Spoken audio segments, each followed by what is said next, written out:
Dear students, अस्सलाम वालेकुम। उम्मीद है आप सब खैरियत से होंगे। बेटा हमने लास्ट टाइम एक्सरसाइज 2.4 का आगाज किया था और आपको तफसील से बताया था कि इस एक्सरसाइज में हमने जो जुमला पढ़ा है, मेन जो आर्टिकल पढ़ना है वो इसका नाम है स्लोप। क्या नाम है बेटा? स्लोप। स्लोप को मैंने आपको बताया था कि जब कोई लाइन एंगल बनाती है तो उसका स्लोप होता है। फॉर एग्जाम्पल इस लाइन ने ऐसे ये कहलाएगा अपवर्ड स्लोप, ठीक है। और अगर लाइन यू एंगल बनाए तो ये कहलाता है डाउनवर्ड स्लोप। स्लोप का मतलब है ढाल या ढलान। अब वो ढाल ऊपर की तरफ हो या नीचे की तरफ हो तो अपवर्ड स्लोप हो या डाउनवर्ड स्लोप हो। स्लोप अपवर्ड एंड डाउनवर्ड हो सकते हैं, लेकिन अगर लाइन यूं हो जाए तो ये चूंकि एक्स एक्सिस जैसी है, इसमें एंगल नहीं बना बेटा, नो एंगल नो स्लोप। इस लाइन का स्लोप 0 है। स्लोप जब होगा जब लाइन एंगल बनाएगी, भले ऊपर बनाया तो अपवर्ड स्लोप और नीचे बनाया तो downward slope. So whenever a line makes an angle, it has some slope. It has some slope. यही बात है ना बेटा? अच्छा जी। अब बेसिकली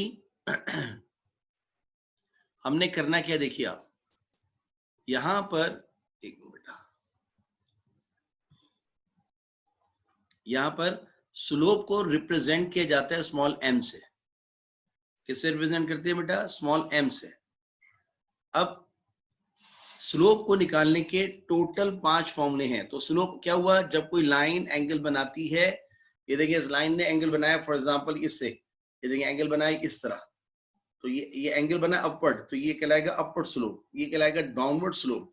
अच्छा याद रखिएगा, अगर अपवर्ड स्लोप है, ऊपर की तरफ ढलान है, तो ये पॉजिटिव स्लोप भी कहलाता है। और मेरे बच्चों अगर ये नीचे की तरफ ढलान है तो ये नेगेटिव स्लोप भी कहलाता है। याद रखिएगा ये अपवर्ड स्लोप और डाउनवर्ड स्लोप, ठीक है, अपवर्ड स्लोप या डाउनवर्ड स्लोप। अच्छा, अब होगा ये कि हमने स्लोप को आपको लास्ट टाइम डिफाइन कराया कि whenever a line makes an angle it has some slope and slope is represented by m। Slope निकालने के मैंने बताया पूरे कोर्स में 5 फॉर्मूले हैं, लेकिन लास्ट क्लास के अंदर मैंने आपको 2 फॉर्मूले बताए थे। अभी 5 में से सिर्फ 2 बताए। अब मैंने बताया था कि जब कभी आपकी लाइन एक्स एक्सिस से एंगल बनाए, ये है आपकी लाइन एक्स एक्सिस से एंगल बनाया, वो जितने भी एंगल बनाया, फॉर एग्जांपल 45 बन रहा है इस वक्त, तो इस लाइन का स्लोप निकालने के लिए जो फॉर्मूला हम इस्तेमाल करते हैं उसका नाम होता है m is equal to tan theta. क्या नाम होता है बेटा? m is equal to tan theta, ठीक है। अच्छा, इसी से मैंने आपको डेफिनेशन याद करवाई थी। मैंने बताया m का मतलब क्या? Slope. Slope is the tangent of the angle.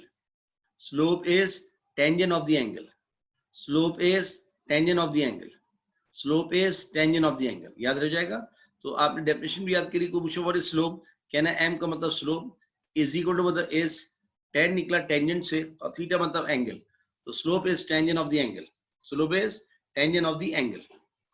अच्छा, जब कोई लाइन, ये देखिए लाइन एक्स एक्सिस से एंगल बनाए, एक्स एक्सिस से बनाए और किसी से नहीं, वो एंगल जितना जितना बनाए उसके स्लोप निकालने का फॉर्मूला होता है m is equal to tan theta, ठीक है। याद रखिएगा शर्त ये कि थीटा बन रहा हो एक्स एक्सिस से। फिर मैंने आपको दूसरा फॉर्मूला बताया था लास्ट टाइम। मैंने कहा था बेटा एक किनारा दिया जाए लाइन का टुकड़े का x1 y1 इनिशियल पॉइंट, और दूसरा किनारा दिया जाए x2 y2, और आपसे कहा जाए इस लाइन का स्लोप निकालिए। तो जब लाइन का इनिशियल फाइनल पॉइंट पता हो, स्लोप निकाल लो, तो हम फॉर्मूला इस्तेमाल करते हैं difference of y divided by difference of x। Difference of y divided by difference of x, यानी यहां से उठाएंगे y2, यहां से उठाएंगे y1, दोनों को ऊपर माइनस कर लेंगे। जब माइनस करते हैं तो डिफरेंस कहलाता है, डिफरेंस। और उसके बाद ये निकालेंगे x2 माइनस x1, तो ये नीचे आ जाएगा बेटा।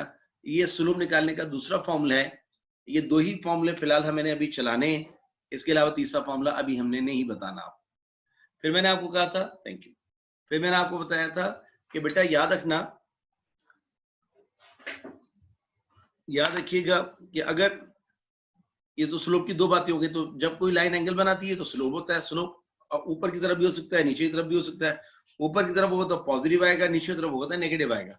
और जब लाइन एंगल ही ना बनाए, बिल्कुल एक्स एक्सिस जैसी हो जाए, तो उसका स्लोप नहीं होता, क्योंकि उसने ढाल नहीं बनाई है, तो जीरो स्लोप कहलाता है, जीरो स्लोप। ठीक है, स्लोप निकालने के टोटल 5 फॉर्मूले होते हैं, लेकिन मैंने अभी तक आपको 2 बताए, और इसकी बुनियाद पर हमने आपको लास्ट टाइम थ्योरम पढ़ाई थी। मैंने कहा था जब कभी 2 लाइनें आपस में पैरेलल हो जाए, parallel, whenever 2 lines are parallel, तो इसका स्लोप अगर m1 है और इसका स्लोप m2 है, तो दोनों स्लोप इक्वल होते हैं। कैसे, मैंने लास्ट टाइम आपको डिफाइन करा था, ड्राइव करवाया था। ये थ्योरम है स्लोप के हवाले से, और ये पूरे कोर्स में चलेगी बेटा। सवाल ये कहेगा whenever 2 lines are parallel their slopes are equal, whenever 2 lines are parallel their slopes are equal. ठीक है, whenever 2 lines are parallel their slopes are equal. अगर इस लाइन का स्लोप अगर 1 है फॉर एग्जांपल, तो इसका स्लोप भी 1 होगा, क्योंकि अगर आप इनका एंगल देखें एक्स एक्सिस से, तो जो एंगल अगर ये 45 बना रहा है बेटा, तो ये भी तो 45 बना रहा होगा, जब भी तो लाइनें पैरेलल हैं। अगर इसका स्लोप निकालोगे तो यही आएगा, देखें m is equal to tan theta, m is equal to 45 अगर निकालें तो ये आ जाएगा m is equal to tan 45, और tan 45 की वैल्यू 1 होती है फ्रॉम कैलकुलेटर। तो देखिए जब लाइन ने एंगल बनाया 45 एक्स एक्सिस, तो m is equal to tan theta, theta वो एंगल होगा जो आपकी लाइन एक्स एक्सिस से बना रही होगी, वो आप जब लिखोगे तो tan 45 के लिए कैलकुलेटर से निकालो 1 आई। तो मेरे बच्चों जरा होश में आओ, बताओ ये एंगल 45 बन रहा है, ये लाइन भी 45 बनाएगी, जब भी तो दो लाइनें पैरेलल होंगी बेटा। ऐसे पैरेलल लाइनें हमेशा एक्स एक्सिस से सेम एंगल बनाती हैं। अगर इसका स्लोप निकालो m1, तो tan 45 is 1, तो m1 1। इसका स्लोप निकालें m इज tan 45 is 1, तो m2 is 1। हम कह देंगे दोनों के स्लोप इक्वल होते हैं। तो याद रखना बार बार, मैंने ये आर्टिकल लास्ट टाइम ड्राइव करवाया था, whenever 2 lines are parallel their slopes are equal, whenever 2 lines are parallel their slopes are equal। यहां तक की बात मैंने रिपीट कर दी। अब आइए देखिए, इन्हीं बातों पर रहते हुए बेटा मैंने आपको सिर्फ एक क्वेश्चन नंबर 9 करवाया था, एक्सरसाइज 2.4 का। आपको याद होगा मैंने आपको लास्ट टाइम 2.2 एंड करवाई थी, अगर आपने मेरा लेक्चर लिया हो।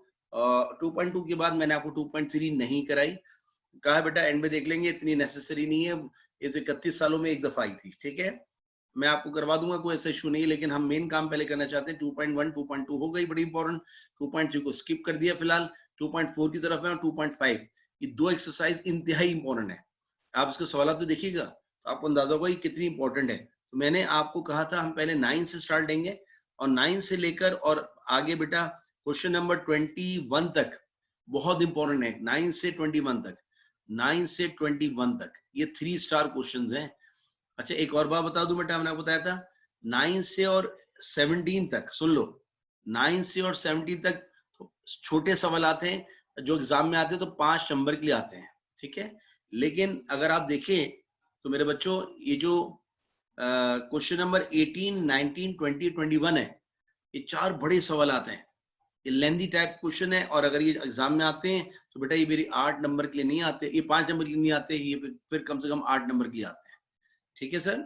अच्छा अब आपने क्या करना है, चूंकि मैंने एक्सरसाइज 2.4 स्टार्ट की थी और मैंने लास्ट वीक क्वेश्चन नंबर 9 करवा दिया था, अगर आपको याद हो।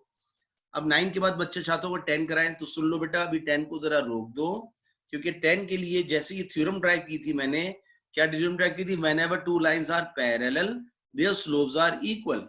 जब दो लाइनें पैरेलल होंगी तो एक्स एक्सिस से सेम एंगल बनाएंगी, जब एक्स एक्सिस से सेम एंगल बन रहा है 45 तो दोनों की वैल्यू 1 1 होगी। कैसे देखिए आप, यहाँ 1045 लिखा, 1045 1, तो दोनों लाइनें देखें, अगर मैं यहाँ से ड्रॉ कर दूं दूसरी लाइन, ये भी लाइन 45 बनाएगी, जब भी लाइनें पैरेलल कहलाएंगी, तो जो इसका स्लोप होगा वो इसका स्लोप होगा, चूंकि एंगल ही सेम बन रहा है।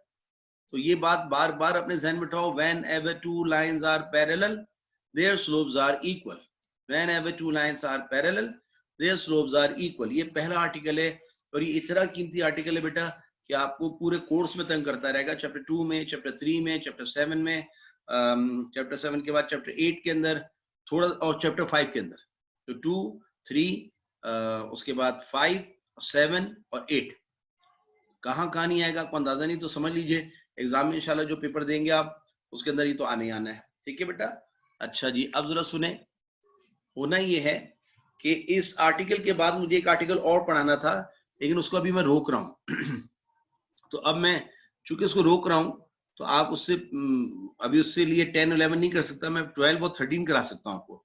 तो इसी आर्टिकल पर, यानी whenever 2 lines are parallel their slopes are equal, उसमें क्वेश्चन नंबर 9 के बाद मैं 12 और 13 जी 12 और 13 करवा सकता हूँ, लेकिन बेटा मैं अभी 10 और 11 नहीं करा सकता।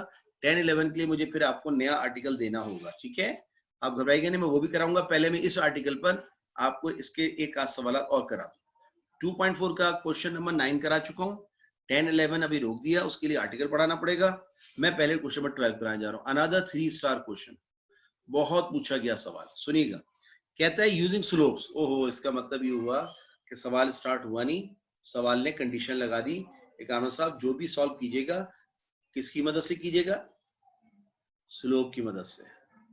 तो लाइट खोल दें ज्यादा, स्लोप की मदद से, ठीक है। तो आपने जो इस सवाल को करना है, स्टार्टिंग क्या कह रहा है? यूजिंग स्लोप्स, यूजिंग स्लोप्स, ठीक है। अब जरा सुने, कहता है यूजिंग स्लोप्स, ठीक है भाई, हम स्लोप इस्तेमाल करेंगे। Find the fourth vertex of A parallelogram. अच्छा, देखो बेटा, साइड पे एक डमी फिगर बनाना और ये पैलोग्राम बनेगा। आपके पास स्केल होगा, पेंसिल होगी, आप स्केल और पेंसिल से बनाना, ठीक है। पैलोग्राम आप मैट्रिक में पढ़ के आए, इस तरह की टेढ़ी शक्ल होती है, इसके 4 कोने होते हैं, A B C and D. कोने मैं कहता हूं, लेकिन मैथमेटिशियंस को कहते हैं ये इसके वर्टिसेस हैं।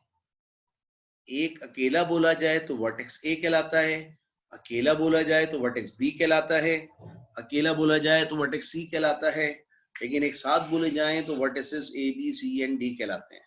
Vertices, okay. वर्टिसेस माने कोने। अब आप मुझे बताइए पैलोग्राम के कितने कोने हुए? 4। अच्छा, उसने क्या बोला? Using slope. मैंने कहा ठीक है भाई, कंडीशन इंपोज हो गई, काम और किसी तरीके से नहीं, स्लोप इस्तेमाल करते हुए find the fourth vertex of A parallelogram. अच्छा, चौथा कोना निकालो। बेटा ये ए नहीं, बी नहीं, सी नहीं, डी निकालना है। डी के कोऑर्डिनेट को मैंने एक्स और वाई मान लिया। चौथा कोना निकालने के लिए एक्स और वाई निकालना होगा। ये इसका चौथा कोना निकालना है। मैंने कैसे बचाना? उसने बोला साहब using slope find the fourth vertex, चौथा वर्टेक्स निकालो, यानी डी। मैंने बोला भाई गिव एंड टेक की दुनिया है, अगर चौथा कोना निकालना चाह रहे हो तो फिर मुझे 3 कोने तो दो। कह रहा कानो साहब बिल्कुल देंगे। अब कैसे दे रहा है देखें, किताब में दे रहा है। बताओ, उसने कहा कानो साहब पहला वर्टेक्स लीजिए। मैंने कहा इफ 7 - 1, ये देखिए। दूसरा -3 1, -3 1। तीसरा -5 5, -5 and 5। ये 3 वर्टिसेस गिवन है बेटा, और तीनों वर्टिसेस की मदद से वो कहता है चौथा वर्टेक्स निकालें, लेकिन यूजिंग स्लोप बार बार कह रहा हूं। अच्छा, अब जरा गौर करो, इसका मतलब मैंने डमी फिगर बनानी है राइट हैंड पे, आ की कॉपी है रजिस्टर के राइट हैंड पर, और वो भी बनेगी बेटा with the help of pencil. Pencil से बनाने के बाद ये डायग्राम क्यों बनाई? क्योंकि चैप्टर 2 मेरा पहला चैप्टर मैं आपको पढ़ा रहा हूँ, और बार बार कहता हूँ चैप्टर 2 किसको बिलोंग करता है? ज्योमेट्री को। ज्योमेट्री में अगर डायग्राम नहीं बनाई तो ज्योमेट्री कहाँ की? ठीक है सर। अब देखें, आपने चौथा कोना निकालना है, तो सबसे पहले मैंने लिखा, लेट पे सुपोजिशन लिखते हैं, let D X Y be the required fourth vertex of a parallelogram। बेटा शॉर्ट फॉर्म में पैरेललोग्राम को ऐसे लिखते हैं, parallelogram ABCD whose given three vertices are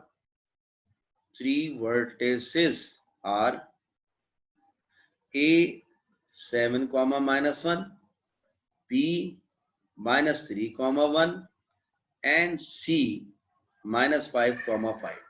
ठीक है बेटा, उसने 3 कोने देकर चौथा कोना निकालने के लिए कहा है। If this are 3 consecutive vertices.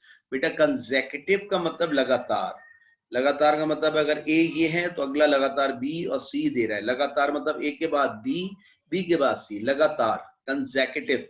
So consecutive means लगातार। अच्छा, कुछ बच्चे एतराज करते हैं सर आप कंसेक्यूटिव बोलते हैं, बहुत सारे लोग कंसेक्यूटिव बोलते हैं। तो बेटा ब्रिटिश लैंग्वेज में कंसेक्यूटिव बोला जाता है, अमेरिकन इंग्लिश में कंसेक्यूटिव बोला जाता है, तो ज्यादातर लोग उसको कंसेक्यूटिव बोलते हैं। ठीक है, अब आपने चौथा कोना निकालना है। अब जरा सुने, चौथा कोना निकालना, लेकिन उसे क्या बोला है? Using slopes. अच्छा, स्लोप इस्तेमाल करते हुए। अब जरा कोई अक्लमंद इस शक्ल का नाम बताए, क्या है इस शक्ल का नाम? है पैरेललोग्राम। क्योंकि इसके अंदर पैरेलल का जुमला इस्तेमाल हुआ, तो मेरे बच्चों के जहन में ये बात आर्टिकल आ गई, सर आपने बोला सर, आपने बताया था जब 2 लाइनें क्या हो पैरेलल तो उनके स्लोप इक्वल होते हैं। याद है बेटा आपको? अब इधर आइए, जरा बताएं, एक जुमला बोलूंगा, आपसे देख के बताएगा। क्या ए बी साइड नजर आई बेटा आपको? ए बी साइड ये रही, क्या सी डी साइड के पैरेलल है? बच्चों ने बोला yes sir. A B side C D side के क्या है? पैरेलल। जब भी तो इस तस्वीर का नाम है पैरेललोग्राम। पैरेललोग्राम की ऑपोजिट साइड पैरेलल होती है और ऑपोजिट साइड पैरेलल होती है। ये दो साइड पैरेलल और ये दो साइड पैरेलल, ऑपोजिट साइड इसे कहते हैं, ये वाली ऑपोजिट और वो वाली ऑपोजिट। ठीक है सर, तो आप मुझे बताइए क्या मैं कह सकता हूं? Since A B side is parallel to C D side, चूंकि दो साइडें पैरेलल हैं, चूंकि दो लाइनें पैरेलल हैं, लिहाजा मैं कह सकता हूं इन दोनों के स्लोप बराबर होंगे। मैंने two lines are parallel, their slopes are equal.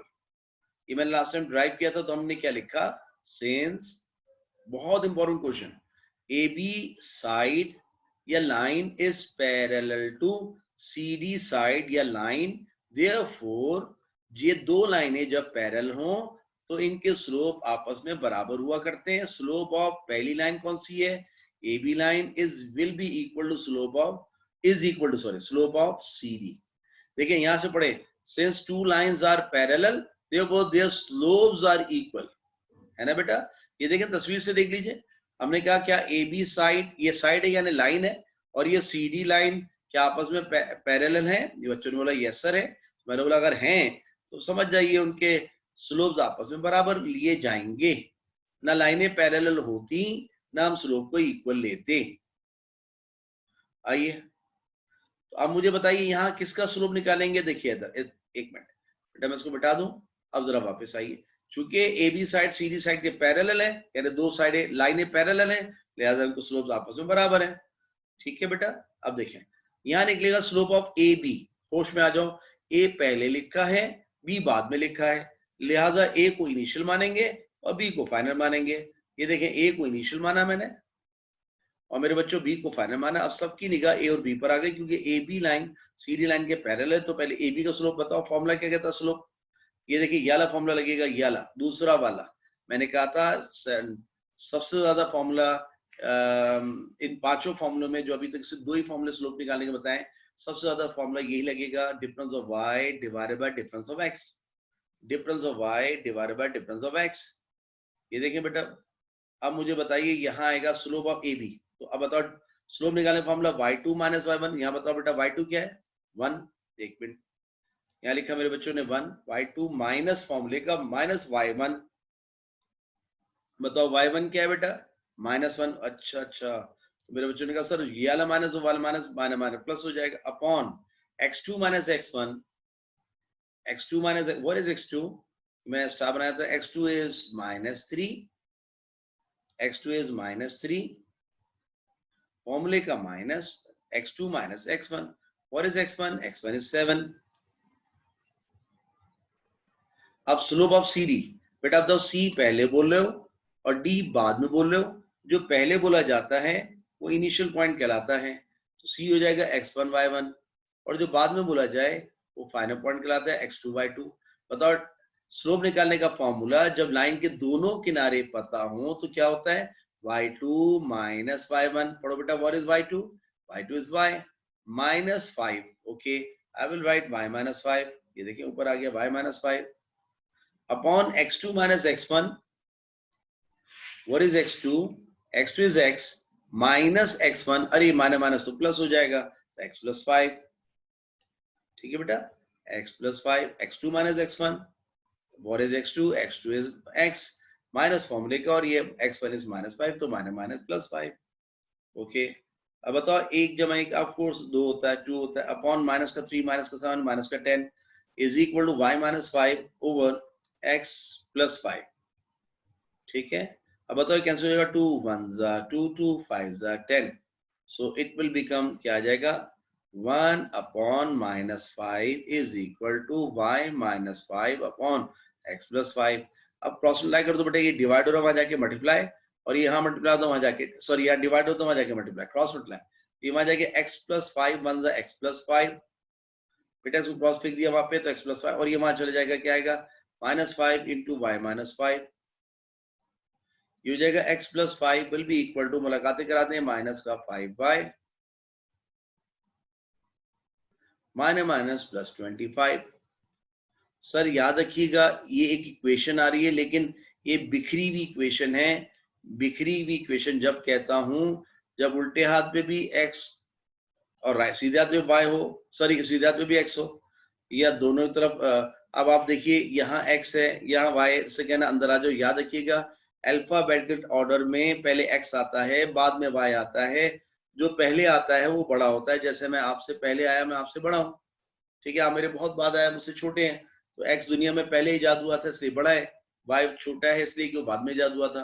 अब x को यही रखिए, जो बड़ा होता है अपनी जगह नहीं छोड़ता, छोटे को बुला लिए छोटे दराओ, क्योंकि y तो छोटा है, x से x पहले आया था। अब एक जाता है, सब पीछे लग जाते हैं। तो उसने बोला यार मुझे छोड़ के ना जाइए, क्या आप भी आ जाइए। ये देखिए हम आ गया, सब चले गया, सन्नाटा आ गया ना, जीरो। ये हो जाएगा x प्लस 5y। बेटा 5 में से 25 निकाले, माइनस का 20 0। This is equation number 1। This is equation number 1। अब मेरे बच्चे जो मुझसे मैट्रिक से पढ़ते आ रहे हैं, जो मुझसे फर्स्ट ईयर से पढ़ते आ रहे हैं, उनको एक बात याद दिलाऊंगा, शायद याद आ जाए। और जो नए बच्चे घबराएंगे नहीं, सुन लीजिएगा, आप भी यूज्ड टू हो जाएंगे। बेटा इक्वेशन कितनी है? 1, एक ही आई है अभी, लेकिन अंदर वेरिएबल कितने हैं? 2, एक x और एक y। गिने देखो बेटा, इक्वेशन एक है, ठीक है, आपके सामने ये रही, और अंदर वेरिएबल 2 हैं। ये रूल मैंने आपको बताया मैट्रिक से फर्स्ट ईयर में, आज फिर बता देता हूँ। जितने वेरिएबल हो, इस पर 2 हैं, कौन कौन से? x और y। इस इक्वेशन में 2 वेरिएबल हैं, x और y। जितने वेरिएबल हो उतनी इक्वेशन आना फर्ज है, फर्ज। क्योंकि इस इक्वेशन में 2 वेरिएबल हैं, गिन लो x और y, तीसरा कोई नहीं है। अब दूसरी इक्वेशन में लाना पड़ेगी, जितने वेरिएबल उतनी इक्वेशन, जितने वेरिएबल उतनी इक्वेशन। ये रूल है मैथमेटिक्स का। अगर x और y है तो आप कहेगा सर 2 इक्वेशन दे दें। अगर x, y और t आ जाता तो अगर 3 इक्वेशन दे दें। अगर x, p, q, r आ जाता तो कह रहा है 4 वेरिएबल, 4 इक्वेशन। अब बताइए यहाँ पर क्या करेंगे? यहां तक की बात समझ में आ गई। अब जरा देखते हैं, वापस चलते हैं। इक्वेशन नंबर 1 तो आ गई। अब कोई बच्चा बताए, अभी मैंने बताया था चूंकि A B side C D side के पैरेलल है, लिहाजा दोनों के स्लोप इक्वल होंगे। अब जरा कोई बताया मैं क्या लिखूंगा? चूंकि A D side BC side के पैरेलल है, चूंकि A D side BC side के पैरेलल, डायग्राम देख के बताइए हाँ या ना। ओके, इधर देखिए आप, चूंकि A D side BC side के पैरेलल है, लिहाजा दोनों के स्लोप भी बराबर लेने पड़ेंगे। हमने क्या लिखा? Since AD side is parallel to BC side, parallel to BC side, therefore हमें पता है कि स्लोप दोनों के बराबर होंगे, यानी स्लोप जो AD का होगा वही स्लोप BC का होगा। बताओ मेरी बात क्लियर है? ओके, अब यहाँ A से D का स्लोप निकालेंगे। स्लोप निकालने का फॉर्मूला है y2 minus y1 upon x2 minus x1। A पहले बोल रहे हो, D बाद में, तो A इनिशियल हो जाएगा बेटा मेरा। ये x1 y1 लिखा, ठीक है, A इनिशियल हो गया और D फाइनल। आवाज जरा निकाल रखिए। अरे वाह, ये तो ठीक है, दोनों सेम हो गए। इसका मतलब है A D में A इनिशियल है तो x1 y1 ही तो मैंने माना वही है, और ये x2 y2। अब बताओ फॉर्मूला क्या कहता है? y2 minus y1। बेटा y2 क्या है? y माइनस फॉर्मूले का और -1, y माइनस माइनस प्लस 1 हो जाएगा, है ना बेटा। ये देखिए मैंने क्या लिखा ऊपर, y प्लस 1, क्योंकि माइनस माइनस प्लस हो गया, y plus 1 upon x2 minus x1। जरा डायग्राम बताइएगा, what is x2? x2 is minus, sorry, x2 is x and y, x1 is this 7। क्या आएगा? x2 माइनस x1 यानी x minus 7। So I will write x minus 7 here. Now slope of BC, beta B is initial and C is final. थोड़ा सा change आएगा, देखिए B is initial, ये initial हो गया B, तो इसको x1 y1 मानेंगे और ये हो जाएगा x2 y2, क्योंकि B C है ना बेटा। ये देखिए आप, B इनिशियल हो गया x1 y1 और C बाद में बोलो तो x2 y2। अब बताइए सब, व्हाट इज फॉर्मूला क्या होता है स्लोप निकालने का? y2 minus y1। बेटा what is y2? y2 is 5 minus y1 is 5, y1 is 1, 5 minus 1, 5 minus 1 upon x2 minus x1। What is x2? x2 is minus 5 और माइनस माइनस प्लस, तो minus 5 plus 3, क्योंकि बेटा x2 minus x1 लिखोगे तो x2 तो minus 5 है, फॉर्मूले का माइनस, और x1 खुद माइनस है तो माइनस माइनस प्लस, तो माइनस 5 प्लस 3। -5 + 3, समझ में आया बेटा? -5 + 3। अब बताओ ये तो लिखा रहेगा y + 1 अपॉन x - 7।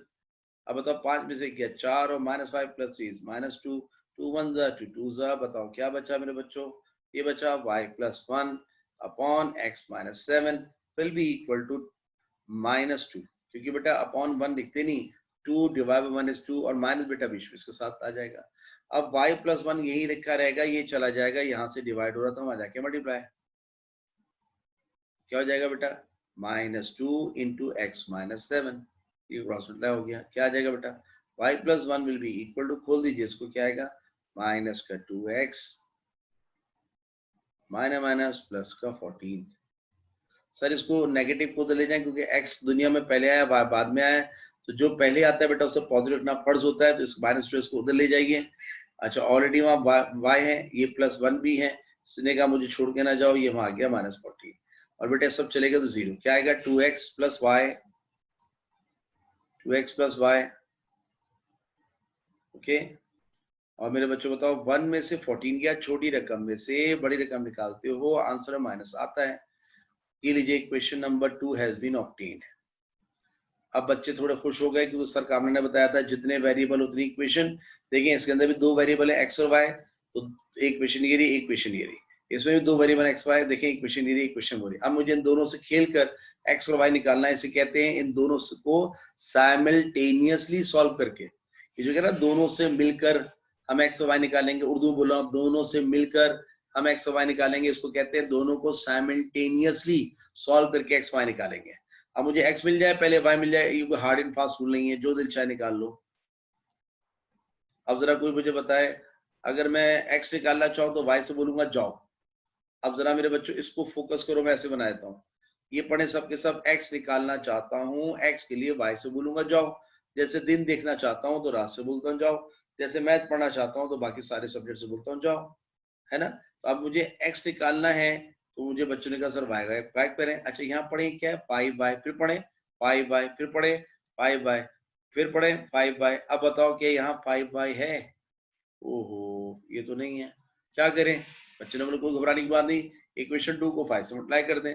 अगर वहां 6 होता तो इक्वेशन 2 को 6 से मल्टीप्लाई कर देते, अगर वहां 100 होता तो इक्वेशन 2 को 100 से मल्टीप्लाई कर देते। अब बताओ हमने क्या लिखा? Multiplying equation 2 by 5 on both sides and then अब बताओ ऐड करूं सब्ट्रैक्ट करूं? देखिए मेरे बच्चों सुनो, अब यहाँ बड़े बड़े फंस जाते हैं बच्चों, कहते हैं सर हमें नहीं पता। बेटा मैं आसान तरीके बताता हूँ, इस 5y का साइन बताओ यहाँ क्या है? +y, प्लस है सॉरी, इस 5y का साइन क्या है? Plus, okay. अब यहाँ इसको पहले मल्टीप्लाई कर लीजिएगा, 5y हो जाएगा, बताओ इसका भी प्लस है, जब देखो इसका भी यहाँ +y है, वहां भी y है प्लस, यानी वहां 5y, अब इसको मल्टीप्लाई कर लो पहले, रुक जाओ, 5 2 जा 10x, 5y जा 5y, 5 13 जा 65, 5 0 जा 0। मैंने कुछ नहीं किया बेटा, इस पूरी इक्वेशन को 5 से मल्टीप्लाई कर दिया। कोई बोले 5 आपका सगा है, कहना नहीं सगा नहीं है भाई, ये देखें ये यहाँ बता रहे हैं ये 5y है तो उसको भी 5y होना होगा। जब दोनों सेम हो जाएंगे हम सब्ट्रैक्ट कर देंगे, 5 कैंसिल हो जाएगा, y जाएगा तो x आ जाएगा, जैसे दिन जाएगा तो रात आ जाएगी, है ना बेटा? जैसे मैथ जाएगी तो फिजिक्स आ जाएगी। भाई मैं अगर क्लास में पढ़ा रहा हूँ तो दूसरा टीचर थोड़ी आ जाएगा, जब तक मैं नहीं जाऊंगा, तो मैं जाऊंगा तो दूसरा टीचर आएगा, दिन जाएगा तो रात आएगी, समर जाएगा तो विंटर आएगा, तो एक्स वाई जाएगा तो एक्स आएगा। तो ये +5y है, ओके। हमने इसको 5y से मल्टीप्लाई कर दिया, है ना बेटा? पहले इसको 5 से मल्टीप्लाई कर दिया। अब आप मुझे बताइए यहाँ +5y है इसका नाम, ओके। एंड अच्छा हमने लिखा multiply equation 2 by 5 on both side and then, अब बेटा एक बात याद रखना, ये पढ़े क्या है आपने इस तरह बनाई, ये +5y है और यहाँ भी क्या है बेटा? +5y। तो इसका मतलब है दोनों के साइन सेम है, सेम एस से सब्ट्रैक्ट। अगर दोनों के साइन सेम है, देखो ये +5y है, ये भी +5y है, तो याद रखना दोनों +5 है, तो याद रखिएगा ये दोनों सेम है, एस से सेम, एस से सब्ट्रैक्ट। तो जब दोनों के साइन सेम होते हैं तो सब्ट्रैक्ट करते हो, और अगर ये प्लस होता वो माइनस होता, या वो प्लस होता ये माइनस होता, तो प्लस माइनस जब हो तो इसका मतलब चेंज है, चेंज को ऑल्टर कहते हैं। तो ऑल्टर साइन अगर होंगे तो ए से ऑल्टर, ए से ऐड, याद रखिएगा। लेकिन अभी देखिए +5y है, और अगर देखा जाए तो ये भी +5y है, दोनों प्लस प्लस हैं। से एस से सेम, एस से सेम, एस से सब्ट्रैक्ट। हमने कहा देन सब्ट्रैक्ट विद इक्वेशन, इसका नाम चाहे तो 3 देते हैं, इक्वेशन 3 है ना बेटा। Multiply equation 2 by 5 on both sides and then subtract with equation 3, नहीं सॉरी इक्वेशन 1। किससे सब्ट्रैक्ट करने आ रहे हैं? With equation 1। अच्छा जी, यहां से देखिएगा बेटा, कोई इक्वेशन 1 पढ़ के आ जाए। पढ़ो बेटा मेरे साथ, x + 5y - 20 = 0। x + 5y, ये देखें x + 5y है ना बेटा, ये इक्वेशन 1 की बात हो रही है। x + 5y - 20 = 0, -20 = 0। अच्छा जी, ये आ गई। अब लेटेस्ट कौन सी इक्वेशन आई है? ये रही 10x + 5y - 65, 10x + 5y - 65 = 0। अब बेटा चूंकि ये भी प्लस है 5y, ये भी +5 है, तो ये देखें सेम साइन है, तो इसको ऑल्टर करना होगा। ये माइनस, ये प्लस, इस तरीके से y गायब हो जाएगा, क्योंकि y जाएगा तो x आएगा। अब देखिए कैसे जाएगा और कैसे आएगा। पहले बच्चों, पहले बताओ, ये +5y - 5y क्या हो गया? कैंसिल। हमारी जान छूटी, जैसे दिन चला गया तो रात आ जाएगी, तो y चला गया तो x आ जाएगा। अब बताओ, एक x में से 10x निकालो, -9x। छोटी रकम में से बड़ी रकम निकालते हो, माइनस आता है। अब बताओ, ये +65 हो गया और -20 है, तो +65 - 20 + 45 है ना बेटा। अब आप मुझे बताइए, -9x ने कहा मुझे तना छोड़ दो। सर ये मजा क्या हो जाएगा? -45। बताओ, माइनस से माइनस क्या हो जाता है? कैंसिल। x ने कहा मुझे तना छोड़ दो, 9 मल्टीप्लाई होता, वहां जाके डिवाइड हो गया, 9 1 9 5 दैट मींस आपने x निकाल लिया। 9 1 9 5। डन करें बात को। ओके, अब x आ चुका, अब कहीं भी रख के y निकाल लीजिए, पुटिंग x की जगह 5 इन माय पसंद की इक्वेशन। अब वो इक्वेशन जो पसंद आए आपको, बताओ कौन सी पसंद आ रही है। चलो बच्चों ने कहा 1 में रख दें, ठीक है। अब पढ़ लो जरा 1 क्या है। x + 5y - 20 = 0। ये देखें, x + 5y, x + 5y - 20 = 0। तो मेरे बच्चों हमने क्या लिखा था? ये x की जगह रखने जा रहे हैं, तो बेटा मैं इसको मिटा देता हूँ। Now instead of writing x, you can write the value of x, that is 5. So 5 + 5, अब 5y से कहना जरा साइड को जो हम मिल लें, ये दोनों नंबर वाले मिल लिए। 5 में से 20 गया, -15। 5y ने कहा मुझे तना छोड़ दीजिए, -15 आ जाएगा +15। y will be equal to 15 upon 5, 5 1 जा 5, 3 जा, y is equal to 3। ठीक है बेटा। Therefore d के कोऑर्डिनेट जो हमने x और y माने थे, वो आ गए क्या बेटा? यहाँ लिख देता हूँ, वो आ गए 5 and 3। ठीक है, और ये है चौथा कोना। ये बेटा यहाँ जरा पूरा नहीं आ रहा, वहां लिख लेता हूँ, रुक जाइए। क्या बेटा, लाइन थोड़ी सीधा करके लिख लेता हूँ, रुक जाइए।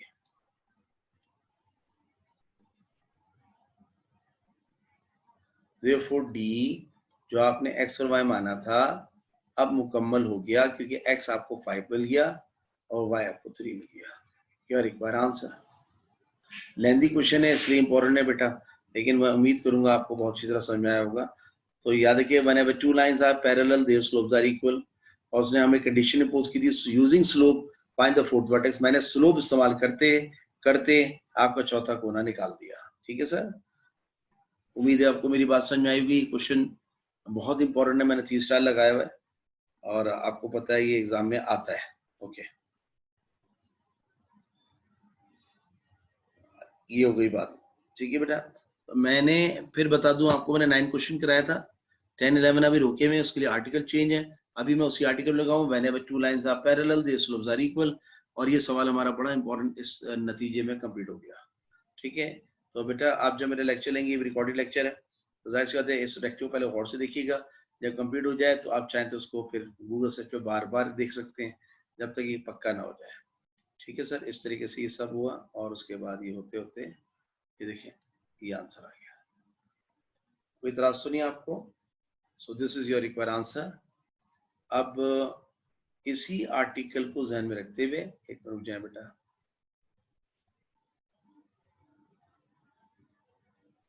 ठीक है बेटा,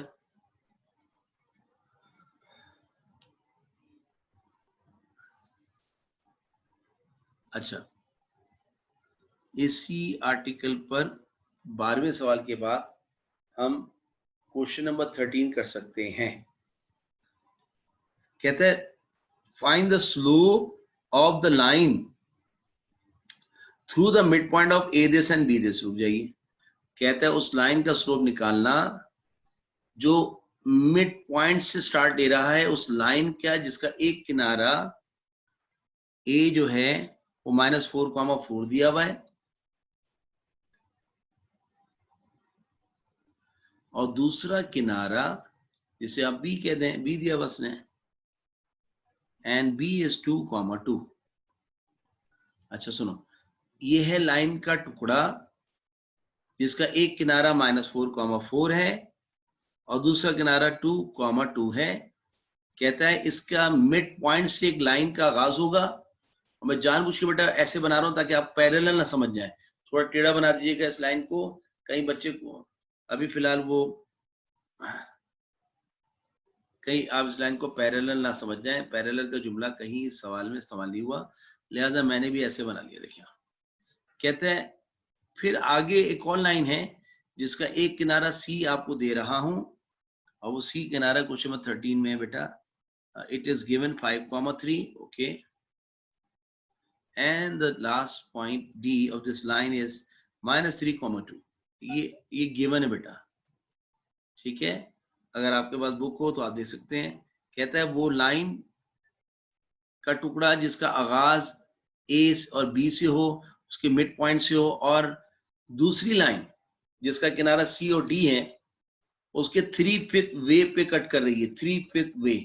अगर आप में से कोई पुराना बच्चा हो तो उसको एक बात याद आएगी। देखें मैंने आपको बताया था, रुक जाइए, उसने कहा 3/5, यूं लिखा हुआ है 3/5, ये वर्डिंग में लिखा हुआ है। अक्सर बच्चों से पूछता है उसको रेशो में कन्वर्ट करो, तो मेरे बच्चे 3:5 करके खुश हो जाते हैं कि सर देखें रेशो में आ गया 3:5। नहीं मेरे बच्चों, गलत है। अब चोर तरीका पहले सुन लीजिए, क्या है 3 है तो 3 लिख दीजिएगा, ठीक है बेटा। और इस 2 का सामने आके बताइए 5 का मतलब 5 - 3:2, ये रेशो बन गया। कैसे? 3 है या 4 है या 5 है, जो भी वो नीचे लिख दीजिए न्यूमेरिकली। अब आप अपने दिल से पूछे 5 - 3, 5 - 3:2, ये रेशो बन गया। तो 3/5 को हम ऐसे लिखते हैं 3:2। अच्छा अगर यकीन है तो एक काम करो, एक लाइन का टुकड़ा बना लो। ये लीजिए लाइन का टुकड़ा बना लिया, ठीक है। इसके टोटल कितने हिस्से कर लो? 5। ये देखिए 1 2 3 4, 1 2 3 4 5, ये ज्यादा हो गया, रुक जाइए, थोड़ा सा हम गैप को बढ़ा लेते हैं। है तो डमी फिगर लेकिन बाहर डमी भी थोड़ा सा एक्चुअल करीब तर होना चाहिए। देखिए 5 हिस्से हैं। ये देखिए एक हिस्सा ये रहा, 1 2 3 4 5, ठीक है। 5 हिस्से हैं टोटल। मैं अपने आप को जस्टिफाई कर रहा हूं मैंने सही किया गलत किया। 5 है ना बेटा, 5। ये देखिए 1 2 3 4 5, ओके। 5 इक्वल हिस्से कर लीजिए, कर लिया आपने। अब आपसे एक सवाल करूंगा, बताओ 3/5, ओके। तो 5 - 3 2 आ गया था, लेकिन अब मुझे बताइए आपके टोटल हिस्से 5 है, ये रहा, उसमें से कितने इस्तेमाल हो गए? 3, यानी ये 1 2 और 3। ये देखिए ये 3 पॉइंट, ये देखिए यहां से यहां तक, ये यहां से यहां तक और यहां से यहां तक, ये एक हिस्सा, 2 हिस्सा, 3 हिस्सा। उसके बाद ये डिवीजन पॉइंट है, यानी ये कट हो रहा है 3:2 में। अब आप एक लाइन का टुकड़ा बनाया, उसके 5 हिस्से किए, 5 में 3 क्रॉस कर जाए, 1 2 3, तो बताओ यहाँ खड़े हो जाओ। 3 के बाद यहाँ पे जब खड़े हो गए तो इधर तो 3 उसने दे दी 3, बताओ उधर कितनी रह जाएंगी? तो बच्चों ने गिन लीजिए सर 2। इसका मतलब यहाँ से यहाँ तक 1 2 3 और कट होने के बाद 1 2, ये लीजिए ये तो मेरा देसी तरीका है और वो एक्चुअल तरीका है। को पूछे कैसे आया, गहराई में चले जाना, कहना सर ये देखिए ना, ये क्या कह रहा है, ये कह रहा है एक लाइन के 5 टुकड़े करो और उसमें तो 3 हिस्से निकाल दो, 3 हिस्सों के बाद जो बचेगा वो लाइन का हिस्सा। अब आप देखिए,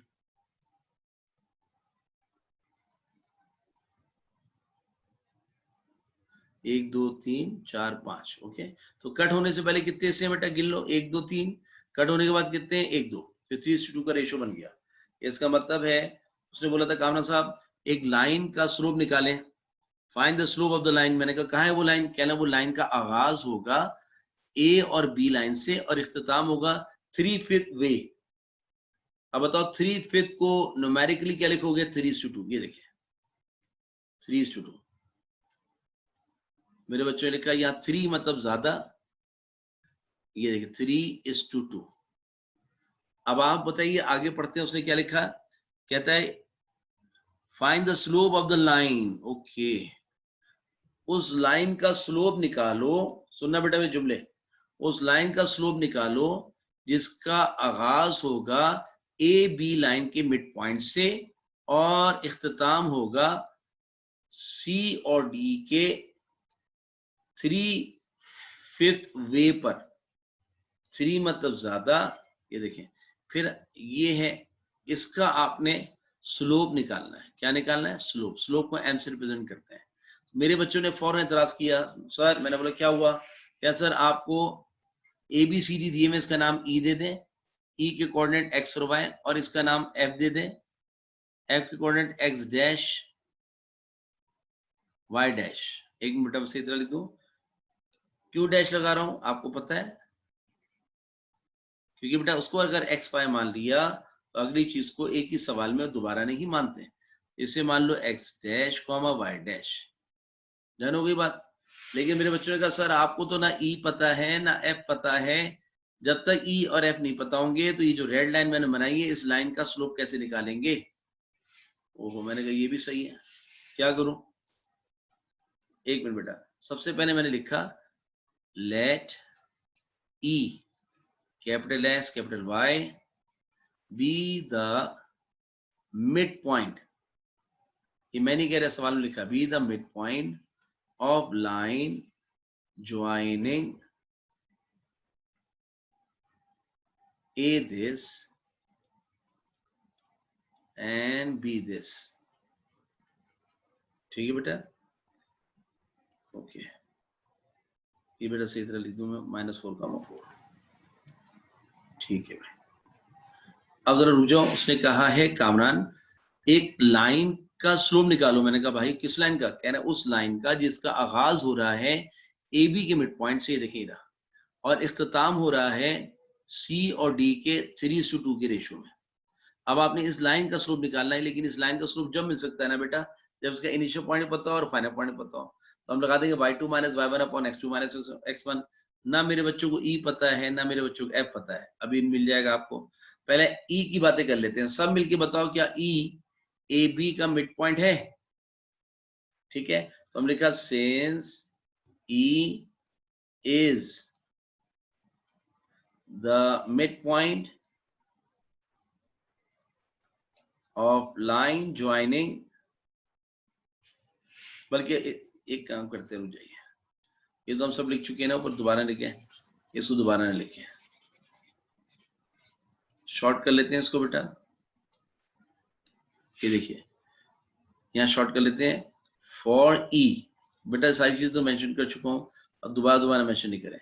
for E using mid point formula, using mid point formula, क्यों, क्योंकि सवाल में जिक्र हुआ है कि ई जो है वो ए बी का मिड पॉइंट है। अब ई निकालना चाहता हूं, ई जब मिलेगा जब एक्स वाई मिल जाए, तो using mid point formula for x, बताओ एक्स के लिए फॉर्मूला क्या होता है, x1 + x2 अपॉन 2। अब बताओ आप ए को पहले बोल रहे हो और ई को बाद में, तो ए इनिशियल हो जाएगा और बी मेरे बच्चों फाइनल हो जाएगा। अब बताओ फॉर्मूला, मिड पॉइंट फॉर्मूला इस्तेमाल करने जा रहा हूं, तो x1 + x2, बताओ x1 क्या है -4, x2 क्या है +2, so it will be equal to, x will be equal to, बताइए अब आप मुझे बताइए सब मिलके। मेरे बच्चों ने कहा सर ये तो हो गया x1, x1 क्या यहां से देख के बताइए -4, x2 +2, -4 + 2, -4 + 2 upon 2, x will be equal to -2 upon 2, cancel out होके x is equal to -1, ये लीजिए x आ गया। अब बताओ क्या निकालोगे, y के लिए फॉर्मूला क्या होता है, y1 + y2 upon 2। सो कोई बता सकता है व्हाट इज y1, e2 तो लिखा रहेगा, व्हाट इज y1 देख के आते हैं सर। इस डायग्राम में देखिए y1 ये रहा, y1 क्या है 4 और y2 क्या है 2, तो y2 - y1 तो क्या आएगा, y2 - 1 2 - 4, 2 - 4, so y will be equal to 2 में से 4 गया -2 upon 2, कैंसिल आउट होके y is equal to -1। एक मिनट बेटा, या जरा बताइए x1 क्या है, x1 है ये रहा, x2 x1 क्या है बेटा -4 + 2 है ये, सॉरी -4 + 2, हमने लिखा -4 + 2 और -2 upon 2 इज -1, यहां गलती हुई, y1 + y2, what is y1, y1 is 4, 4 - 2, 4 - 2, ये देखिए 4 - 2 उल्टा लिख गए, 4 - 2,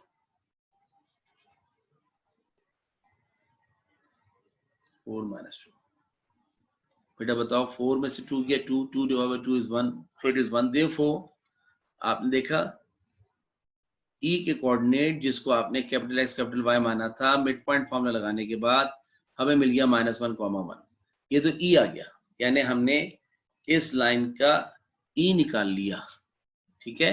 वो पूछे E क्यों निकाला, क्या ना भाई इससे निकाला कि एक लाइन का किनारा E है, दूसरी लाइन का किनारा F है, जब तक E F नहीं मिलेंगे हम इन दोनों लाइन का दरमियानी स्लोप नहीं निकाल सकते, उसमें स्लोप मांगा है, ठीक है मेरे बच्चों, ये तो निकल चुका।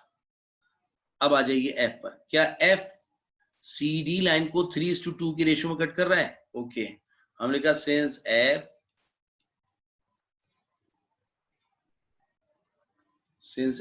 F को माना हुआ है x dash y dash divides the join of, since f x dash y dash divides the join of एक मिनट बेटा, join of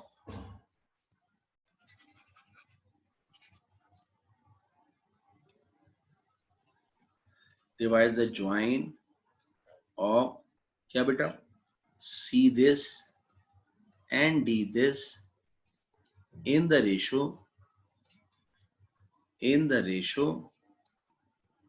क्या बेटा, in the ratio 3:2,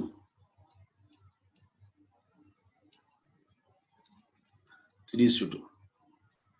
अब बताओ इसमें रेशियो का जिक्र हो गया तो मैं आपको 2.2 पढ़ा के आया हूं, तो रेशियो थ्योरम लगाएंगे हम। हमने लिखा फॉर एफ निकालने के लिए, मैंने आपसे कहा था ना बेटा ये एक्सरसाइज जैसे जैसे आपने गौर किया, मैंने सवाल में पहले पोर्शन में मिड पॉइंट फॉर्मूला लगाया, मिड पॉइंट फॉर्मूला भी पढ़ा चुका हूं और अब रेशियो थ्योरम भी लगा दूंगा क्योंकि रेशियो थ्योरम भी पढ़ा चुका हूं। रेशियो थ्योरम का फॉर्मूला किसी को याद है, एक्स डैश के लिए, कह रहा लाइन खींच के नीचे क्या लिखेंगे, m1 + m2, ऊपर m1 डब्बा प्लस m2 डब्बा, यहाँ आ जाएगा x2 और यहाँ आ जाएगा x1।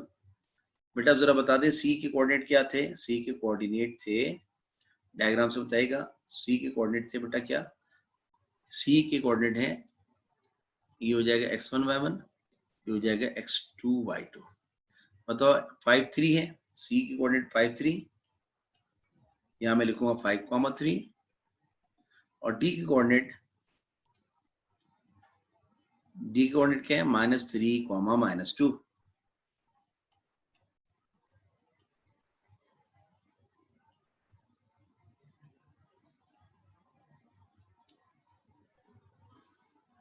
-3, 2, ठीक है, तो सीओडी देख के आते हैं, 5 3 एंड -3, 2, 5 3 एंड -3, 5 3 एंड -3, 2, -3, -3, -3, -2, ठीक है। एक दफा देख लीजिए, सी और डी कोऑर्डिनेट में सही लिखे बेटा, सी के कोऑर्डिनेट यहाँ थे 5, 3 बिल्कुल सही है, और डी कोऑर्डिनेट -3, -2, ओके। अब क्या कह रहे हैं, find the slope of the line, अब जो रेड लाइन मैंने बनाई इसका स्लोप निकालेंगे, लेकिन स्लोप निकालने से पहले जरा एक्स डैश निकालूं। बताओ यहां से देख लो, ये x1 y1 कहलाएगा, ये x2 y2 कहलाएगा, ये पहला रेशो m1 कहलाता है, दूसरा रेशो m2 कहलाता है, अगर आपको याद हो तो। अब आइए फ्रिंदम लाइंस भरिएगा बेटा इसके अंदर x के लिए। बेटा एक्स डैश लिख के m1 की जगह क्या आएगा 3 और 2 m2 की जगह, ये देखिए मैंने लिखा x dash will be equal to, नीचे लिखा 3 + 2, 3 लिख के डब्बा, 2 लिख के डब्बा। ठीक है बेटा, ये आ गया 3 + 2, क्योंकि इसका रेशो 3:2 का है। ओके, अब बताओ x2 क्या है -3, x1 क्या है 5, -3 और 5, एक मिनट, यहाँ -3 और यहाँ 5, -3 और यहाँ 5, क्योंकि ये x2 आता है ना बेटा। x2 की जगह मैं x2 रखूंगा -3, और x1 की जगह बेटा मैं x1 रखूंगा 5, -3 और 5, ये लीजिए। आइए इसको सॉल्व करते हैं। x dash will be equal to 3 - 3 = -9 + 5 2 = 10 अपॉन 5, so x dash will be equal to 10 में से 9 गया 1, 1 अपॉन 5। x डैश निकालने में कामयाब हो गया बेटा, लाइन खींची नहीं, आगे चले जाएगा। y डैश के लिए क्या होगा, सॉरी y डैश के लिए रेशियो थ्योरम क्या होगी बेटा, बच्चों ने कहा सर लाइन खींचे, मैंने कहा अच्छा खींच देता हूँ। ये लीजिए रेशियो थ्योरम मैंने याद कराई थी, नीचे क्या लिखेंगे m1 + m2, जैसे पहले लिखा था यहाँ पर देखिए आप, ये देखिए नीचे m1 + m2। उसके बाद आप क्या लिखेंगे m1 डब्बा प्लस m2 डब्बा, यहाँ आ जाएगा y2, यहाँ आ जाएगा y1। ठीक है मेरे बच्चों, y2 और y1। अब आप मुझे बताइए y dash will be equal to, m1 वही है 3 + 2, m2 वही 2, 3 लिख के डब्बा प्लस 2 लिख के डब्बा। कोई बताएगा y2 और y1 क्या है, देख के आते हैं। सर y2 देखिए क्या है -2, y2 की जगह -2, और y1 की जगह 3, y1 की जगह 3। फिर बच्चों ने कहा सर सॉल्व कीजिए इसको, मैंने करते हैं। 3 - 2 = -6 और 3 2 = 6 अपॉन 5, y dash will be equal to, अरे सर ये तो 0 हो गया ऊपर, 0 अपॉन 5, और नीचे कुछ भी आता है बेटा, ऊपर 0 आ गया तो 0 हो जाएगा। देयरफॉर हमने E के बाद ABCD, E के बाद F के कोऑर्डिनेट को क्या माना था x डैश y डैश, और हमने निकाल लिया वो क्या आया, x डैश क्या है 1/5, 0। ठीक है बेटा, ये f डैश आ गया। अब बताइए मुझे E भी पता चल गया, F भी पता चल गया, देखिए डायग्राम से देखिएगा, E भी पता चल गया, F भी पता चल गया। अब तो मसला हल हो गया। इस लाइन जो रेड लाइन है इसका स्लोप निकालना है। चूंकि इस लाइन का इनिशियल पॉइंट पता है, फाइनल भी, तो लिहाजा इसके अंदर वही 95% वाला फॉर्मूला इस्तेमाल होगा, y2 - y1 अपॉन x2 - 1। अब मैं क्या लिखूंगा यहाँ पर, अब मैं लिखूंगा for slope of AB, sorry AB नहीं, EF दैट इज M1, या M लिख दीजिए। स्लोप निकालने का formula y2 - y1 upon x2 - x1। बेटा मैं पीछे नहीं जा रहा, यहाँ लिख देता हूँ E क्या था, और अभी जो F निकाला वो क्या है, F जो निकाला वो अभी आपके करीब लिख दीजिए, F है 1/5 and 0 है ना बेटा। So I can write 1/5 0 here. what about E के कोऑर्डिनेट मैंने निकाले थे बड़ी मेहनत करके, मतलब E कोऑर्डिनेट क्या थे -1,1, ये देखिए -1,1। अब बताओ E पहले बोल रहे हो तो E इनिशियल पॉइंट हो जाएगा, और F बाद बोलो तो F फाइनल पॉइंट हो जाएगा x2 y2। अब रखवाइए जरा इसमें फिल्म लाइंस एहतियात से मेरे बच्चों। y2 क्या है, ये रहा 0, -1 अपॉन x2 क्या है 1/5, -+ 1, क्योंकि x1 जो है वो -1 ऑलरेडी, तो माइनस प्लस हो जाएगा। So m will be equal to, ऊपर क्या बचा बच्चों बताओ, ऊपर बचा -1 है ना, ये देख लें एक दफा और। E के कोऑर्डिनेट आपने क्या लिखे -1,1, और F के कोऑर्डिनेट आपने क्या लिखे 1/5, 0। मैंने वाइट इसको x1 y1 माना क्योंकि E पहले लिखोगे और F बाद में, तो x2 y2। अब फॉर्मूला कहता है y2 - y1, y2 0 - y1 is 1 और x2 is 1/5 और -+ ये देखिए अब क्या होगा, slope will be equal to, ऊपर आ गया -1 और नीचे दो टर्म्स आ रही रहेंगे, एलसीएम 5 कैल्सियम के उसको तोहफा दे देंगे, 1 + 5 हो जाएगा, 5 × 5। So slope will be equal to -1/6/5 बेटा 1 + 5 = 6। अब बताओ ये डिवाइड और बढ़ जाएगा, क्या हो जाएगा multiply. So slope will be equal to -5/6 and this is your required answer. तो बताएगा ये स्लोप कैसा आया, नेगेटिव आया, इसका मतलब ये डाउनवर्ड स्लोप है, डाउनवर्ड। उम्मीद है ये सवाल आपको समझ में आया होगा। थोड़ा लेंथी क्वेश्चन थे दोनों, एक बार हमने कोशिश की कि आपको इसको निपटा दें, दोनों ही इंपॉर्टेंट थे। तो ये दोनों आर्टिकल पर कंप्लीट हो गए और हमने अल्हम्दुलिल्लाह कंप्लीट कर लिया। अब जब मैं आपको बीच वाले सवाल कराऊंगा 10 और 11, उसके लिए मुझे नया आर्टिकल आपको पढ़ाना होगा, कैसे पढ़ाना है वो मैं बताऊंगा। तो आपने उस लाइन का स्लोप निकाल लिया बेटा जो आगाज कर रही है ए बी के मिड पॉइंट से और इख्तिताम कर रही है सी डी के 3:2 के रेशो में। ये है वो रेड लाइन ई एफ जिसका मैंने अभी अभी स्लोप निकाला है और इस तरीके से हमारा सवाल कंप्लीट हो गया। ठीक है sir, thank you so much. Next time मुलाकात होगी, अपना ख्याल रखिएगा, अल्लाह हाफिज।